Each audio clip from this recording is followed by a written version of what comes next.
Much, Miriam. So the term stateless is much more complicated than we thought, and in the eyes of the beholder and the eyes of the international communities. But we will pass now to Rivka Brot, who is a doctorate candidate at the Faculty of Law here in Tel Aviv University.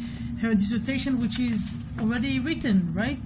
Yeah. Almost. You can say. Yeah, only some foot, whatever. Deals with between community and the state, trials against Jewish collaborators with the Nazis.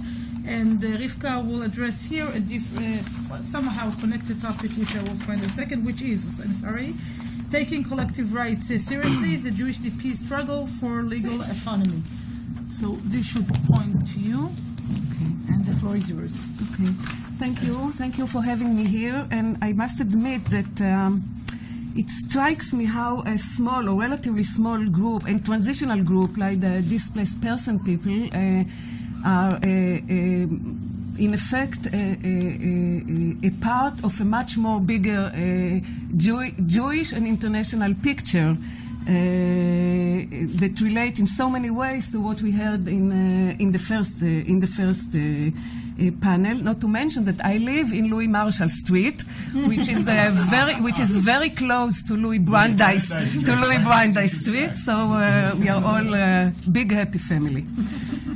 So so I'll begin. In the wake of World War II, Jewish displaced persons, DPs, in Germany, located in the midst of a hostile population living in camps run by the U.S. Army and international welfare organizations, contested the American Army's refusal to recognize them as a separate national collective. While fighting for their individual rights as survivors of mass atrocities, they were deeply involved in constructing a Jewish nationality. Forming a part of the DP population, the Jewish survivors lived in DP camps together with Poles, Ukrainians, and citizens of the Baltic states. This situation was a consequence of the Allies' rigid nationality categorization, which did not recognize Jews as a separate national collective and labeled them as a Polish Jew or a Lithuanian Jew and so forth. They struggled for recognition as a separate national collective and for accommodation in exclusively Jewish camps. They struggled also for the formal recognition of their so-called Jewish government, the Central Committee, as the sole representative of the liberated Jews in the American zone. There was another Jewish confrontation with the army, unknown to the post-Holocaust Jewish historiography, the confrontation about the Jewish camp court sovereignty. And this is the subject of my paper, Understanding the Fight for Legal Sovereignty as a Fight for Collective Rights. As background for my paper, I suggest a different approach toward the social, political, and legal activities of the Jewish DPs. The basis of this approach is an attempt, quite the opposite of what you said, an attempt to untangle the Gordian knot between the Holocaust and the establishment of the State of Israel, referred to as Holocaust in Rebirth or Shoah Tkuma.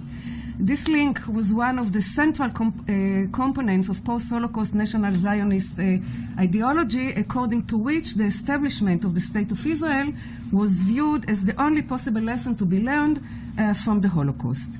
As a result, most of the socio-political activities of the Jewish DPs were examined through the lens of the future state, thus making it difficult to study these activities on their own merits. I base my argument on the history of Jewish interwar national and political activities in Eastern Europe. These activities took on various forms that can be located on a spectrum between Zionism or territorialism on the one hand and autonomism on the other hand. All of them describe various forms of the effort to achieve collective rights for the Jews. A key characteristic of these socio-political activities has been defined by the term, which I have difficulties to pronounce it in German, Gegenwartsarbeit, the work of the present, Avodat HaHoveh. Russian Zionists coined the term in the early 20th century to indicate the need to undertake Jewish national activity in the diaspora in advance of eventual move to Palestine. Given the specific conditions of the Jews in the DP camps, I suggest that they acted in a similar way. I do not intend to ignore the Jewish DP's deep commitment to Zionist activity. Instead, I suggest that we look at their actions from an additional perspective, thus expanding our understanding about what has not been emphasized, the activities of the Jewish DPs aimed at achieving collective rights for the Jewish people, rights not necessarily tied to the future state. So, what was the legal situation within the DP camps?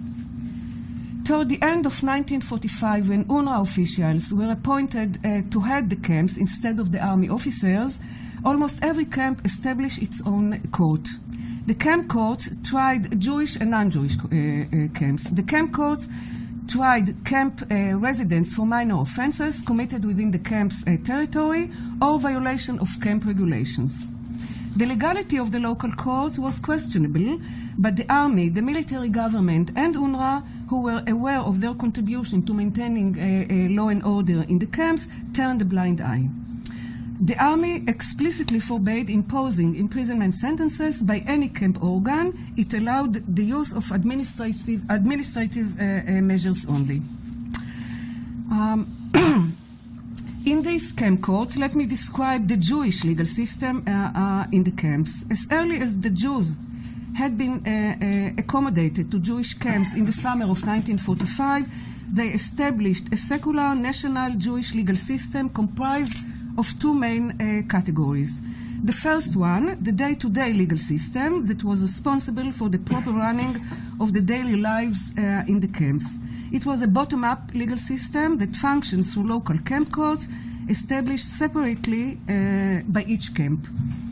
Until March 1948, the local camp courts tried also Jews suspected of collaboration with the Nazis. The other legal system dealt exclusively with Jews suspected of collaboration with the Nazis. In the summer of 1947, the Jewish DPs decided to establish a central court for this purpose called the Rehabilitation Committee or the Rehabilitation Court, located in Munich. In addition, there were rabbinical courts and honor courts that dealt mainly with functionaries in the central and local self-Jewish administration. A central legal division, a sort of Ministry of Justice, one of many other departments of the Central Committee, dealt with the administration of justice and filled the role of the so-called Attorney General, and it functions through local legal departments established in the various Jewish camps. The legal activity of the Jewish DPs reveals the unique way they use the law to turn the DP camps into a space of appearance, to use Hannah Arendt's expression. It sheds light on how they transform themselves from stateless victims of the Nazi terror to a political agent community. What was the American position toward the camp courts? In September 1946, a young man came to Fernwald DP camp for a visit. The Jewish camp police arrested him after several residents identified him as a former capo in a labor camp. He was tried by the camp's court, convicted, and sentenced to 6 months imprisonment in the camp's prison. It is worth saying that in spite of the explicit military order that prohibited the imposition of imprisonment, Jewish court, as well non-Jewish, sentenced people to prison in the camp's jails. When the army found out about the trial, it launched an investigation based on the argument that the camp court had acted illegally. This was the highlight of about 6 months of a wide-ranging debate about the legality, or more precisely the illegality, of the internal courts in the camps, particularly the Jewish courts. This incident also marked the beginning of lengthy negotiations between the Jews and the army about the possibility of legalization of the camp courts. It is also worth mentioning that as a part of the investigation, one of the judges of the Fernwald camp court was put on trial in a military government court. Formally, he was accused for making a false statement during the investigation. He was convicted and sentenced to 9 months in a military government prison, and all requests for pardon were rejected. There is no doubt that the formal offense, the strict prosecution, and the harsh sentence point out the American position toward the Jewish camp courts. The investigating officer was a legal officer, and his report is indeed unmistakably legal in nature. His main claim was that the camp courts are not legal because their activities constitute a violation of the Army's legal sovereignty. This is also the determination stated in a general directive issued by the Army at that time, and I quote, "Camp courts are not authorized by any directive from higher headquarters. Camp directors may have certain groups of displaced persons designated to act in an advisory capacity in imposing discipline." End of quote. The directive is based on legal explanation and a positivist outlook regarding the centrality of the law of the sovereign, of the so-called sovereign. Until the end of 1946, the Army, the military government, UNRWA, and even the State Department issued dozens of reports dealing with the legality of the camp courts, especially the Jewish ones. Yet the Americans did not base their objections to the camp court authority solely on legal grounds. In addition to the legal explanations, there were also political arguments connected to the geopolitical situation in Europe at that time and to the goals of the occupation as viewed by the Americans. At that point, the American concern over anything that appeared to be a Soviet attempt to gain control in Western Europe was already apparent. More than once, the Americans made blatant attempts to connect between the Jews and Soviet activities in Germany. So, Carol, I understand that this is an old trick to connect between the Jews and the Bolsheviks. And they did it under the guise of reports regarding the legality of camp courts or other Jewish activities. Compounding the legal political viewpoints were overtly anti-Semitic attitudes and large doses of prejudice, centered mainly on the idea that the Jewish DPs as a whole were agents of Soviet Russia whose intentions were to sabotage the US plans for Germany.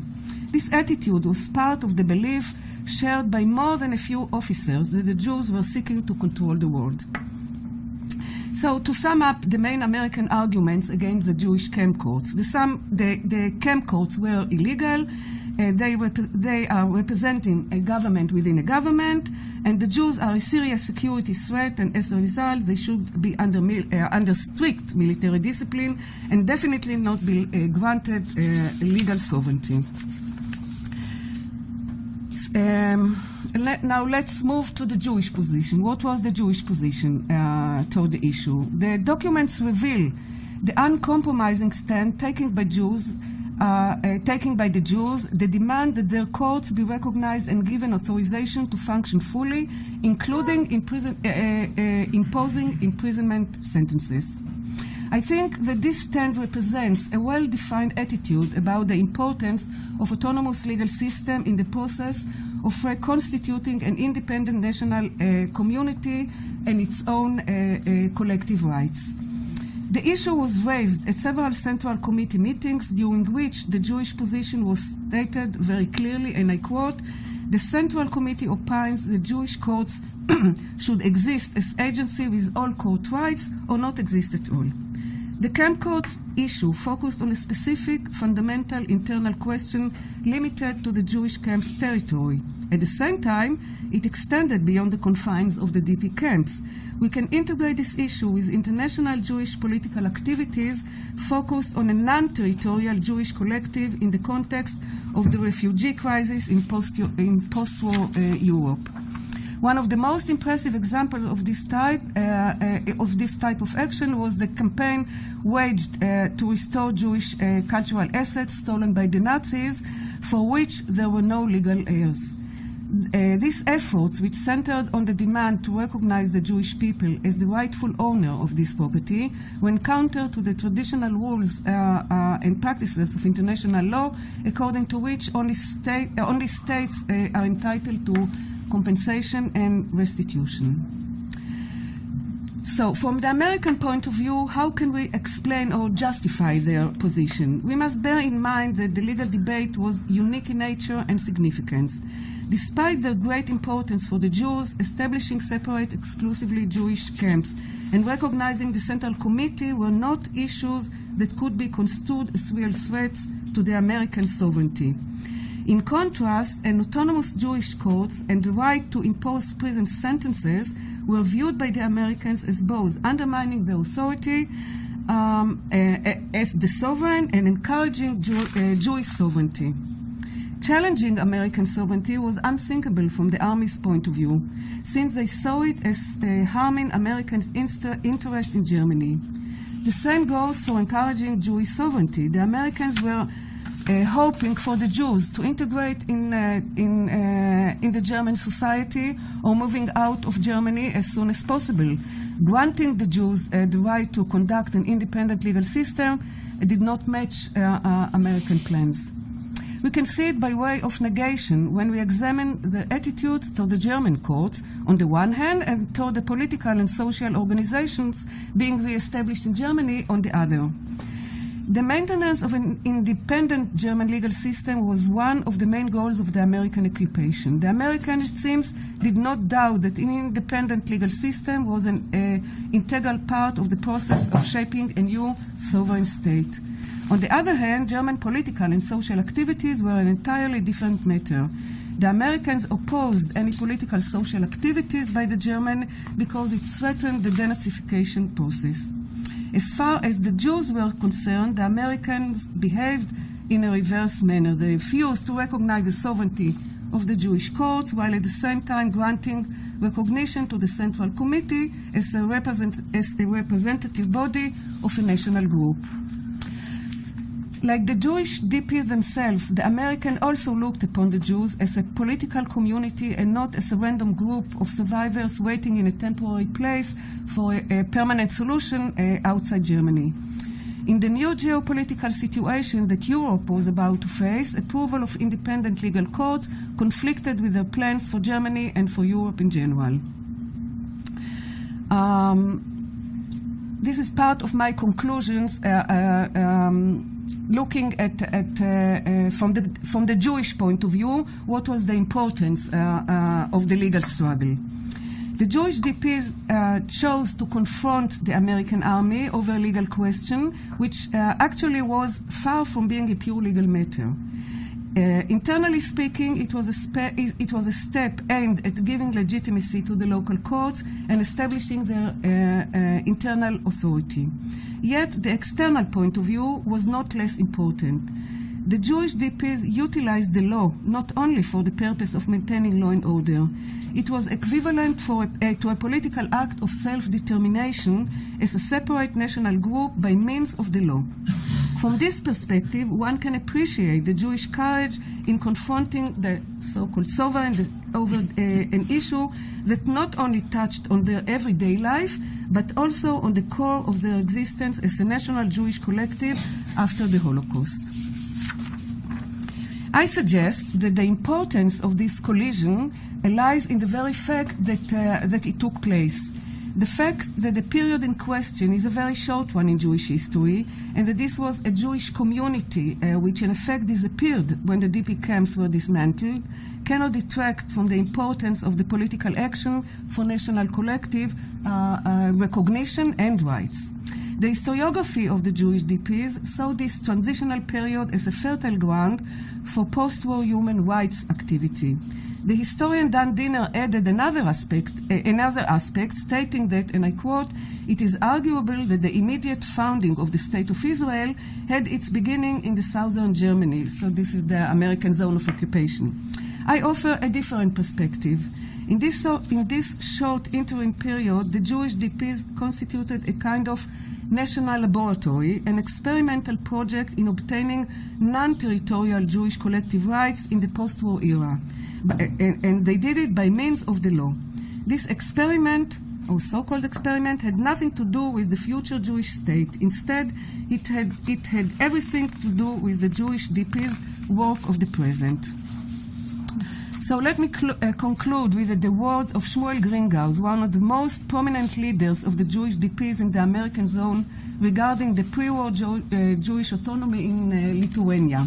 And I quote, "Because the experiment was based on products of modern Jewish and general political thought, and because it was carried out completely, because it was carried out completely through to its bitter end, it is fair to view it as one of the most interesting Jewish sociological experiments of the modern era." End of quote. So in the case of the Jewish DP legal struggle, I would add that it was not only a sociological experiment in non-territorial national Jewish rights, but also a legal one. And this is exactly what made it both intriguing and important. Do I have 2 more minutes? Yes. Yeah, okay. So just to make a closure, how did the legal dispute end? The answer to this question is not conclusive. Some documents testify not only to the continued existence of these courts, but also to the continued implementation of forbidden punishments. This is the imprisonment sentences. Conversely, there are documents which indicate that the courts ceased to exist under the instruction of the Central Committee, and that investigative disciplinary committees, which were supposed to advise the camp director regarding fitting punishments for offered, replaced them. So there is no unified reply to this question. Thank you.